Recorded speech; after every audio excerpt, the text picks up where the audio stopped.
తెలంగాణ రాష్ట్ర ఆవిర్భావం తర్వాత జరిగిన తొలి సార్వత్రిక ఎన్నికలు కావడంతో అటు నేతలు ఇటు ప్రజల్లో ఫలితాలపై ఆసక్తి పెరిగింది. మున్సిపల్, లోకల్ ఎలక్షన్ల ఫలితాల్లో ప్రజలు ఇచ్చిన తీర్పు చూస్తే ప్రధాన పార్టీలు హోరాహోరీగానే తలపడ్డాయని చెప్పాలి. ఒక జిల్లాలో ఓ పార్టీ పూర్తి ఆధిక్యత సాధిస్తే మరో చోట ఇతర పార్టీకి పట్టం కట్టారు. ముఖ్య నేతల సొంత ఇలాఖాల్లోనూ ప్రజలు విలక్షణ తీర్పునిచ్చారు. నేతల కంచుకోటల్లో ప్రత్యర్థి పార్టీలు విజయం సాధించడం విశేషం.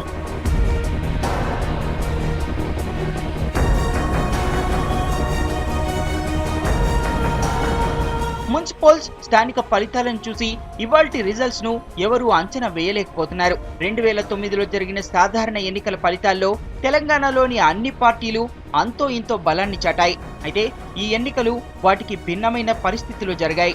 2009 ఎన్నికల్లో హైదరాబాద్, రంగారెడ్డి జిల్లాలో తక్కువ శాతం ఓట్లు తెచ్చుకున్న టీఆర్ఎస్ మొన్నటి స్థానిక సంస్థల ఎన్నికల్లో పుంజుకుంది. అయితే రంగారెడ్డి జిల్లాలో స్థానిక సంస్థల పోలింగ్ పర్సెంటేజ్ గతంలో కంటే తగ్గింది. టీఆర్ఎస్ తో పోలిస్తే కాంగ్రెస్ పార్టీ పరిస్థితి కాస్త మెరుగ్గా ఉంది. మహబూబ్ నగర్ జిల్లాలో గత ఎన్నికల్లో కాంగ్రెస్ పార్టీ బలమైన స్థానాల్లో ఓట్లు, సీట్లు తెచ్చుకుంది. మొన్నటి స్థానిక ఫలితాల్లో కూడా కాంగ్రెస్ మెరుగైన పర్ఫార్మెన్స్ కనబర్చింది. టీఆర్ఎస్ ఇక్కడ అతి తక్కువ స్థాయి నుంచి మెరుగైన ఫలితాలు సాధించడం విశేషం. మెదక్ జిల్లాలోనూ ఇదే సిచ్యువేషన్.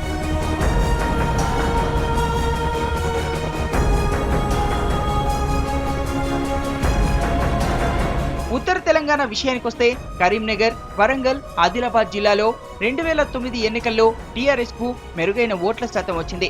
ఈసారి కూడా అంచనాలకు తగ్గట్టుగానే ఫలితాలుంటాయని స్థానిక సంస్థల ఫలితాలతో తేలిపోయిందని అంటున్నారు ఆ పార్టీ నేతలు. ఆదిలాబాద్ జిల్లాలో టీఆర్ఎస్ కు ఈసారి పోలింగ్ పర్సెంటేజ్ 3% వరకు పెరిగింది. తెలంగాణ వ్యాప్తంగా చూస్తే ఉత్తర తెలంగాణలో కారు స్పీడ్ పెరిగిందనేది విశ్లేషకుల అంచనా. అటు దక్షిణ తెలంగాణలో అయితే హస్తం, కారు హోరాహోరీ తలపడ్డాయి.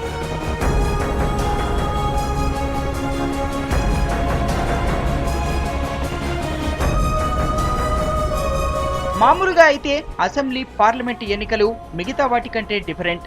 ఎవరి వాదనలు ఎలా ఉన్నా నేతలు మాత్రం ఎవరి లెక్కల్లో వారున్నారు. జిల్లాలో అర్బన్, రూరల్ ప్రాంతాల్లో ఈసారి ఓటరు తీర్పు ఒకేలా ఉండే అవకాశం ఉంది. లాస్ట్ టైం రిజల్ట్స్ కు, పర్సెంటేజ్ కు, ఆ ఎన్నికల్లో ఓట్ల శాతానికి ఏమాత్రం తేడా వచ్చినా పార్టీల జాతకాలు మారే ఛాన్స్ ఉంది. అంటే పెరిగిన ఓటింగ్ పర్సెంటేజ్, క్రాస్ ఓటింగ్లు పార్టీల భవిష్యత్తును మార్చబోతున్నాయనేది టాక్.